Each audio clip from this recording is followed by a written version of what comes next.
El pasado simple lo usamos para hablar de situaciones puntuales que sucedieron en el pasado y ya están terminadas. I lived in France last year. Yo viví en Francia el año pasado.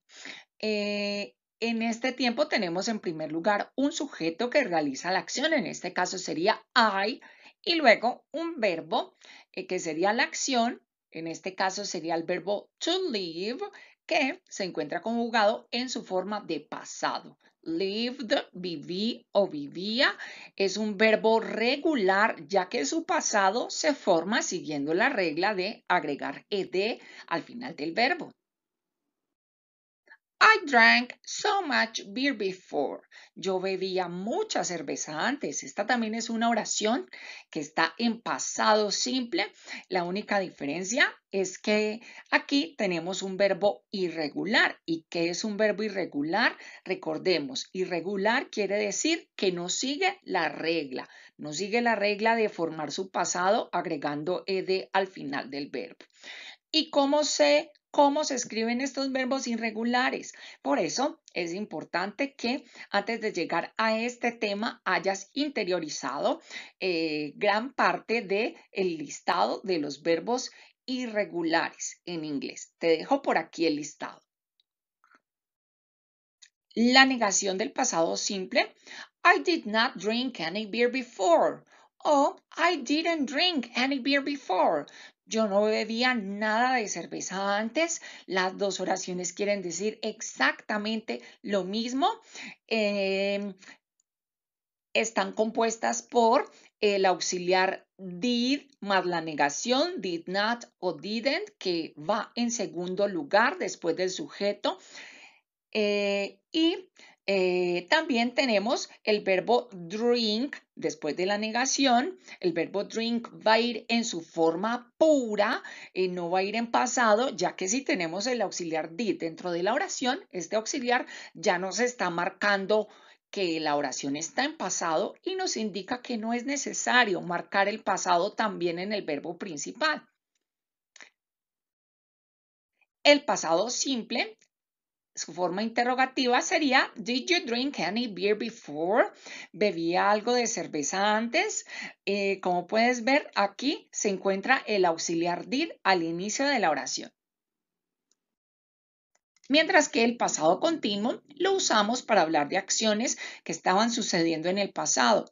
Son acciones que también están ya finalizadas, pero con el pasado continuo se pretende indicar que en un momento dado la acción estaba en proceso.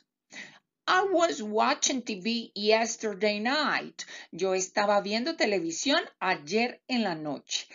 Como puedes ver aquí, tenemos el uso del verbo, el pasado del verbo to be, was o were, que nos sirve como auxiliar del verbo principal. Y el verbo principal es watch, el verbo que lleva ing al final.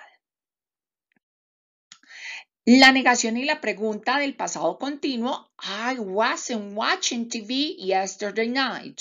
O I was not watching TV yesterday night. Ambas oraciones quieren decir lo mismo. Yo no estaba viendo televisión ayer en la noche. Solo ten en cuenta que en la manera hablada es mucho más común utilizar la primera, ya que es mucho más común hablar con contracciones. Y la pregunta, ¿Were you watching TV yesterday night? ¿Estabas viendo tu televisión ayer en la noche? Podemos combinar ambos tiempos en este tipo de oraciones. Anna arrived while I was reading. Ana llegó mientras yo estaba leyendo. En esta oración, una acción interrumpe la otra acción. Pareciera que el hecho de que Ana haya llegado interrumpió la acción que yo estaba realizando en ese momento. Puedes construir oraciones en las que ambos tiempos estén en pasado simple. He sang a lot when he was at school. Él cantaba mucho cuando estaba en la escuela. En este caso, los dos verbos sang y was son irregulares. También puedes construir oraciones en las que dos acciones estén sucediendo de manera consecutiva. Mary was preparing some delicious orange juice while I was making pizza.